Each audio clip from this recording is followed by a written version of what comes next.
Did you know that 90% of Canada is completely empty? Yes, you heard that right. The second largest country in the world, and you can barely find anyone living in most of it. The other 10%? Almost all of them live near the American border. So, what's going on up there? What is all that empty land, and why does nobody go there? Let's take a look at the map. When you go north in Canada, there's basically nothing, just ice and snow and polar bears, a giant empty space. They call this Northern Canada, a land with no roads, no cities, nothing. Now let's talk about a really strange place, a village called Alert. This is the northernmost inhabited place in Canada. The population? Less than 50 people. And here's the crazy part. For 6 months of the year, this village is buried under snow. Not regular snow. Snow that blocks the doors. The people living there cannot leave their homes for 6 months, unless they use tunnels. Alert is just one example. There are many villages where the roads close for the entire winter. No cars, no school, nothing. People have to stay inside for 6 months and wait for spring. But why would anyone choose to live there? To answer that, we need to travel back in time, back to when this country didn't even exist. First, there were the indigenous people, the Inuit, the Métis, the First Nations. They were the real owners of this land. They had rich cultures and civilizations, but you won't hear much about them in the official history books, because then the Europeans came and changed everything. The year 1497. John Cabot, an Italian sailor working for England, arrives at the coast of Newfoundland. He thinks he's reached Asia, but he's wrong. This is Canada. A few years later, a French explorer named Jacques Cartier arrives and names the Gulf of St. Lawrence. The French start coming. For over 100 years, France and England fought over this land. War after war, back and forth. Then came the 7 Years' War. It was the final battle. 1763. England won. France lost. But the French people didn't leave.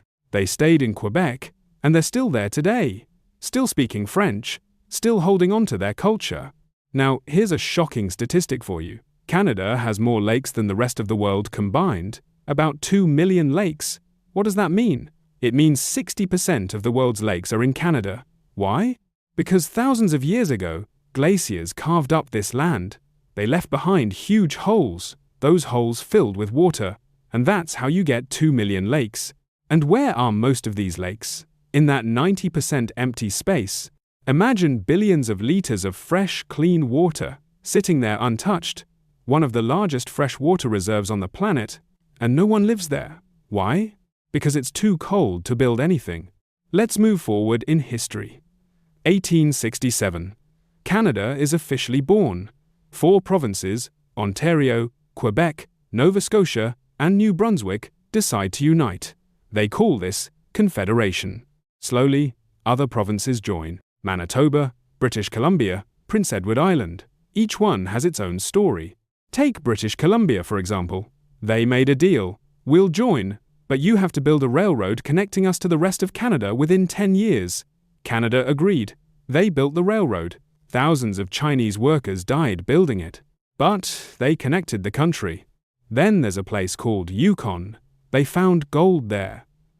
1896.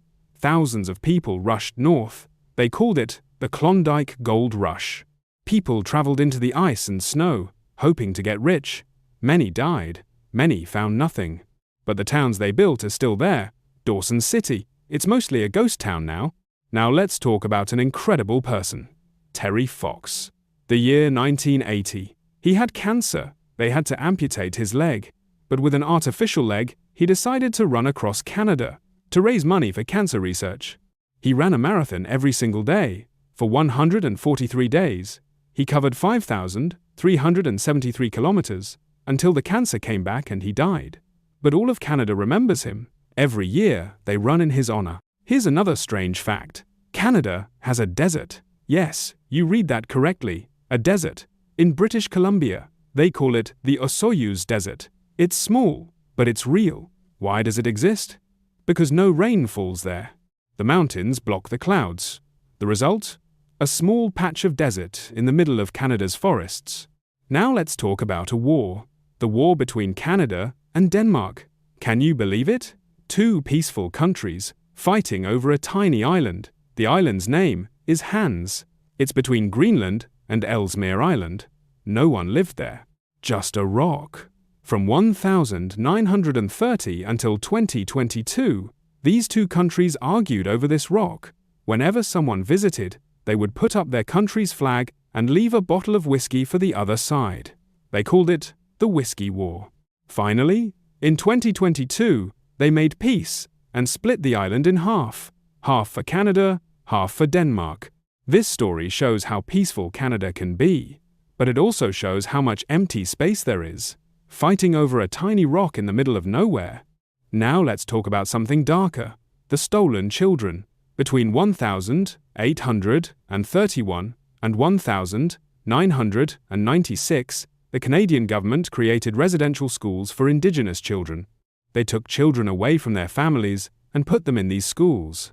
They weren't allowed to speak their own languages. Their cultures were destroyed. Many of them died. This truth is only now coming to light. There have been lawsuits and protests. Families are still searching for the bodies of their children. This wound is still fresh in Canada, a story they don't write in the history books.